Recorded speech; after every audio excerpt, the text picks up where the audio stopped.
So if I had to start my photo booth business all over again, I would do these 3 things completely differently because let me tell you, I made some really costly mistakes that cost me time, money, and a lot of unnecessary stress. And if you're just starting out, this is the video I wish someone had made for me. So today I'm gonna talk you through the top 3 things I'd change so you can skip the trial and error phase of your business and start booking gigs faster. And the last one that I'm gonna mention today, it is something I completely ignored in the beginning and it nearly cost me my business, so make sure you stay tuned to the end. A quick aside, if you are serious about landing your first paid booking, I put everything I wish I had in my first paid gig starter pack. I'll talk about more on that later, but let's get right into this. So if you were to ask me what was the first thing I wish I had done differently, I would absolutely say figuring out who I actually wanted to book instead of trying to serve everyone. So some of the things that I did wrong when I first started was I thought I had to book everyone. So weddings, birthdays, corporate events, my mind was spinning with ideas on all of the people that could use a photo booth at an event. But that actually made things a lot harder for me and my business. When you have no clear niche or no clear ideal client, marketing is all over the place. So I took on low budget clients that drained my energy and didn't really value my work. And while I don't necessarily regret it, it was an absolute learning experience. I want you to hear this and I want you to take this as a lesson so you don't repeat those same mistakes. And here is what I would do differently now. I would get super clear on my ideal client, weddings, corporate, private events. Then I would really focus my marketing on where my ideal clients are.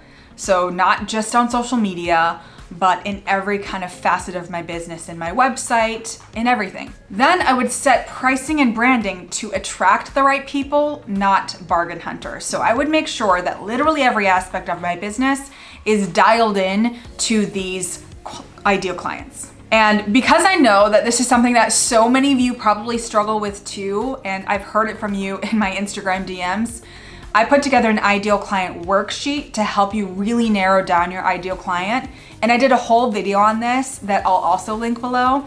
But it really is the worksheet I wish I had access to when I started because it would have helped me gain so much clarity without all of the trial and error that I experienced. And so you can find that at my shop too at ownyourmoment.co, and I'll put it in the description for you. Lesson number 2 is setting realistic income goals. And I want you to buckle up for this one because I can't emphasize how important this is. Now let's talk about money because I see way too many new photo booth owners come into the business with unrealistic income expectations. And honestly, it's not their fault. You've probably seen claims like make $70,000 in your first year with a photo booth business, make 6 figures in your first year with a photo booth business. And that sounds amazing, right? It sounded amazing to me when I first started. But what most people don't realize, and what I definitely didn't realize, is that those numbers usually refer to revenue, not profit. And they don't tell you what it actually takes to get there and the amount of work that it takes to get there. So here's a little reality check. If you are charging $500 per event, if you watched some of my videos, you know that I've done a poll and most are charging around $400 per an event. So I'm being gracious with this, right? Generous. If you're charging $500 per event, you'd need to do about 12 events per month to hit that number to be able to get $70,000 at the end of the year. That is insane for a beginner, especially if you're doing this solo by yourself, as a side hustle, as a single parent. And that's just $70,000. That doesn't include expenses, taxes, marketing, insurance, or investing in new equipment. So your actual take-home pay is way, way, way less. So I want you to be smart about this. A much more realistic goal is booking 4 events per month as you're starting out. Let's just say 1 event per weekend if it works out perfectly that way, right? That is totally doable. But here's where people mess up. they think that means they just need to talk to 4 people and call it a day. So here's another reality check. Not everyone you're gonna talk to is going to book. That is not something I understood when I first started. So let's say 20% of the people you reach out to actually book with you. Here's the reality. You're going to hear a lot more no's or just ghosted than yeses, and that is to be expected. So that could mean for every 10 inquiries, you might book 2 events. So if your goal is 4 events per month, you're gonna need at least 20 strong leads and ideally more to account for people who ghost, have budget issues, or just are slow decision makers. So what does this mean for you? You need to be marketing hard to even get in front of those 20 plus people each month. And this means you can't just post on Instagram once and expect bookings to come rolling in. You also can't rely on inquiries magically rolling in. You're gonna need consistent outreach, follow-ups, and multiple marketing efforts. And this is also why niching down and really having a clear understanding of your client and where they're at is gonna be so important. Here is a smarter first year goal. Aim for 4 paid events per month, which is 1 event per weekend, which is way more sustainable, especially as you're starting and growing. And then I need you to charge at least $7.99 or higher per event to actually make a profit. If you don't know how to calculate for profit, I mentioned that in my first paid gig video, so please go check that out. I'll link that below for you guys so you can know how to understand how to price for profit.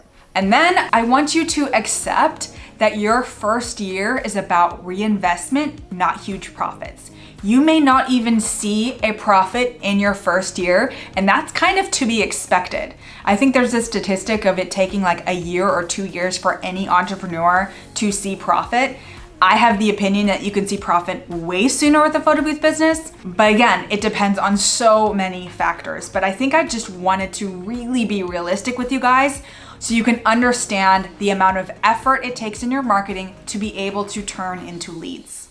All right, so lesson number 3 is about marketing that actually gets bookings. And this one is so important. This is the third thing I would do differently. I wouldn't waste time on random marketing tactics that don't actually get bookings. The reality is your goal on social media shouldn't be to get viral. Your goal on social media should be to target 1 client with your content. And here's what I did wrong. I spent way too much time posting pretty pictures or trying Instagram trends, hoping that my client would magically find me. And of course, obviously they didn't. Some definitely did when I really honed in on my marketing to target that client that I was looking for. I also just didn't have any lead generation strategy when I first began. I was waiting for clients instead of going out and getting them. And it took me a little while to figure this out and figure out the correct strategy. So here are some of the things that I would do differently now, knowing what I know, that I want to share with you so that you can do it too.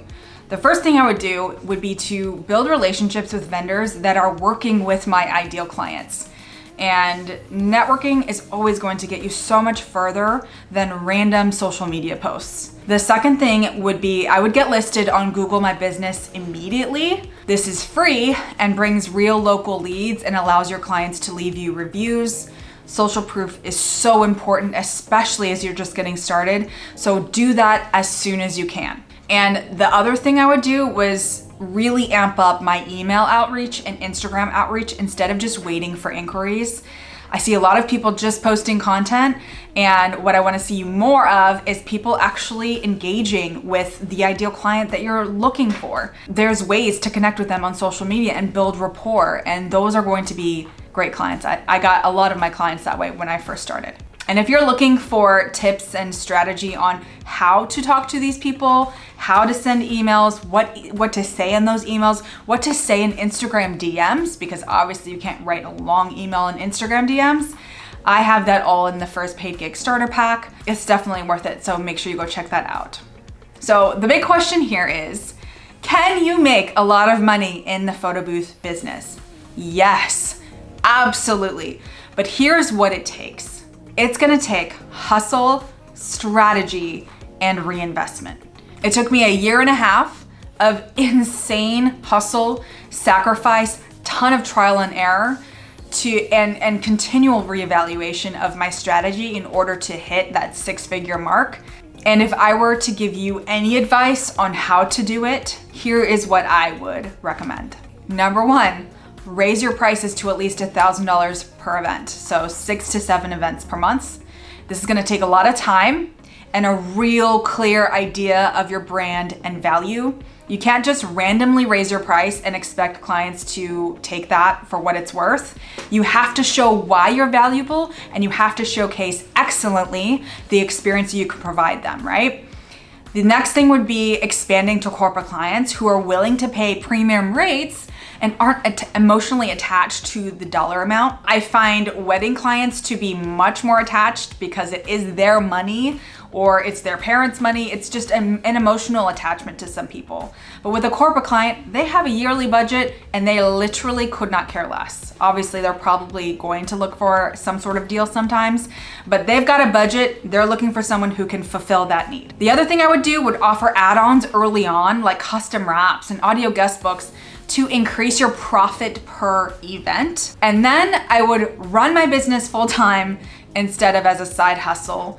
I've done both. I started my business full-time because it was the only option I had. Then I worked full-time and did it on the side. And now I'm back to doing it full-time. And it is so much better to be able to dedicate every ounce of your day to your business. But that also doesn't mean you can't reach this goal while doing it as a side hustle.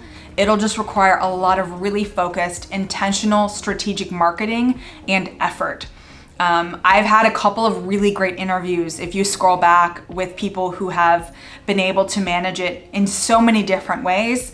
I've spoken to somebody who was able to almost hit six figures while going to networking events immediately after work and just really, really hustling. So could you make a lot of money in this business? Absolutely. But is it going to take a lot of work and a lot of hustle every single day? Absolutely. And can you do it solo or as a single parent? 100%. I did it. But you need to be smart about pricing, setting expectations, and reinvesting in your growth. If you're serious about getting your first paid gig or just getting more leads, I have several kits available that I wish I had when I started. And that's why I created them, because I want you guys to have access to this information as you're growing your business, as you're starting your business, or as you're even thinking about starting it. So the first thing I have is a step-by-step 30-day plan to land your first event. I then have an ideal client guide so you know exactly who to target. I have a pricing calculator to confidently set your rates and price for profit. And then I have email and outreach templates to get booked faster. And then I have contracts to make sure that you're legally covered whenever you do your events. I have objection handling scripts so you never feel like you don't know what to say whenever somebody pushes back on you about your pricing or asks for discounts. All of this I have created in hopes that it really catapults you much further along in your business than it did me, with a ton of trial and error and a ton of money lost and time wasted. And so I really hope this video helps you learn from my mistakes and that these tips and strategies really truly catapult you into running a successful business yourself. And I've seen it far too many times when people call it quits within the first year, and I don't want that to be you. And so that's why I made these videos. That's why I made them for free.